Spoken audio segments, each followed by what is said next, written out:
Hi నమస్తే welcome to Mara media. నేను మీ కేవీఆర్. ఒకవైపు రాష్ట్రం బొచ్చ పట్టుకొని బిచ్చం ఎత్తుకుంటా ఉంది. రాష్ట్ర ఆర్థిక వ్యవస్థ మొత్తం కుప్పకూలిపోయింది, కూనరిల్లుతా ఉంది. ఖజానాలో చిల్లి గవ్వలేదు అని చెప్పి బీదార్పులు అరుస్తూ తల్లికి వందనాన్ని అమలు చేయాలంటే చాలా బాధ అవుతుంది. ఆ అమలు చేయాలని గుండెల నిండా చిత్తశుద్ధి ఉన్నా కూడా అమలు చేయలేకపోతా ఉన్నాం. వాళ్ళకి ఇన్స్టాల్మెంట్ల రూపంలో ఇవ్వాలా, లేకపోతే ఏకబిగిన డబ్బులు వేయాలా అని చెప్పి ఇక మన బీదార్పులన్నీ చూస్తూనే ఉన్నాం కదా. కానీ సంక్షేమం వాళ్ళు ఇచ్చిన సూపర్ 6 హామీలు ఏవి అమలు కాలేదు. అదంతా ఇంక జనం కూడా అర్థమైపోయింది. ఇంజెక్ట్ చేసేసిర్రు, అయిపోయింది ఇక. కానీ సంపద సృష్టి ఎవరికి జరిగిందాయా అంటే మన చంద్రన్న. మొన్ననే ఒక కొత్త హెలికాప్టరు ఆర్డర్ పెట్టేసిర్రు. అది వచ్చింది మెర్సిడెస్ బెంజు. ఇంచుమించు 170-180 కోట్ల రూపాయల విలువ చేసే కొత్త హెలికాప్టర్. సేమ్ చంద్రబాబు లాగానే అది కూడా నిగనిగలాడుతూ ఉందన్నమాట.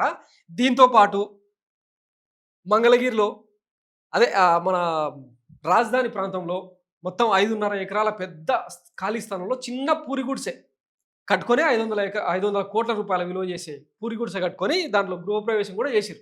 ఒకవైపు ఇల్లు, ఇంకొక వైపు 200 కోట్ల విలువ చేసే హెలికాప్టర్.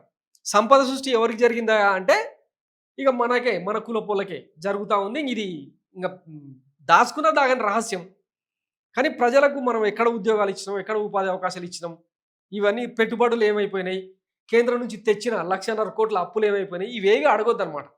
రాష్ట్ర అధినేత, మన రాష్ట్ర పెద్ద ఎవరైతే ఉన్నారో ఆయన ఒక్కడు రిచ్ అయిపోతే ఇంక మిగతా 5 కోట్ల ఆంధ్రులు కూడా రిచ్ అయిపోయినట్టు భావించాలి. కానీ ఇట్లా తప్పు పడితే తప్పు కదా. సంపద సృష్టిస్తాం, ప్రజలకు పంచుతాం అని అన్నారు. కానీ ఇట్లా అంటే హెలికాప్టర్లో తిరిగి హెలికాప్టర్ ఊరికేనే ఉన్నారా? రేపు పొద్దున విదేశాలకు వెళ్ళాలి, రోడ్ల మీద, న్యూయార్క్ రోడ్ల మీద సంఖ్యలో ఫైల్స్ పెట్టుకొని తిరగాలి, పారిశ్రామికవేత్తలందరినీ కన్విన్స్ చేయాలి, రాష్ట్రంలో పెట్టుబడులు తీసుకురావాలి. దీనికి అంతటికి ముందస్తు పెట్టుబడులు అనమాట ఇవన్నీ. సో ఆల్రెడీ సంపద సృష్టి జరుగుతూనే ఉంది. ఇంకొక 2 ఏళ్ళు 3 ఏళ్ళు ఆగితే పెద్ద ఎత్తున పెట్టుబడులు వస్తాయి. ఆ తర్వాత ఉద్యోగ ఉపాధి. ఆ లోపు మీరు ప్రాణాలు కాపాడుకోవడం మీ గురుతర బాధ్యత అనమాట, విధి. ఎందుకంటే చాలా పెద్ద ఎత్తున హామీలు ఇచ్చినాం కదా. రైతులకు 15,000 రైతు భరోసా, 20,000 తల్లికి వందనం కింద ఇంట్లో 4 బిడ్డలు ఉంటే 60,000 రూపాయలు ఇస్తామని చెప్పినాం. విద్యా వైద్యాన్ని సంస్కరిస్తాం. జగన్మోహన్ రెడ్డి ఏం చేయలేదు, దానికి మించిన సంక్షేమాన్ని అందిస్తామని చెప్పి మనం ఎన్నెన్నో హామీలు ఇచ్చినాం కదా. ఆంధ్రప్రదేశ్ రోడ్లను అద్దాల్లాగా, హేమమాలిని బుగ్గల్లాగా తయారు చేస్తాం అని చెప్పి అధికారంలోకి వచ్చినాం. అవన్నీ చేయాలంటే మరి సంపద సృష్టించాలి.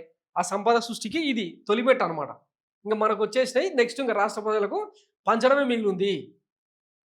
చెప్పినా కదా, 5 ఎకరాల స్థలంలో ఇంచుమించు 500 కోట్ల విలువ చేసే ఒక చిన్న పూరి గుడిసె, 200 కోట్ల విలువ చేసే మరొక బుగ్గ కారు, ఇవన్నీ సొంతమైన కాబట్టి సంపద సృష్టికి ఆంధ్రప్రదేశ్లో పెద్దగా ప్రతిబంధకాలు, అవరోధాలు అయితే ఏం లేవు. మన దాకా వచ్చేసినాయి. ఇంకా నెక్స్ట్ ప్రజలకు పంచడమే మిగిలింది కాబట్టి వేచి చూడండి ఒక 2 ఏళ్ళు 3 ఏళ్ళు. ఈలోపు ఎట్లాగో కరోనా అది అంటున్నారు కదా. మొన్నటిదాకా యుద్ధం అని చెప్పి కాకమ్మ కథలు చెప్పిర్రు. ఇప్పుడు కరోనా పాండమిక్ సిచ్యువేషను. మీ ప్రాణాలు మీరు కాపాడుకుంటే రేపు పొద్దున ఈ సంపద సృష్టిలో భాగంగా మీకు కొంత భాగం షేర్ వస్తుంది. అప్పటిదాకా ప్రాణాలు నిలబెట్టుకోండి అని చెప్పడం మన విజనరీ ఉద్దేశం అనమాట.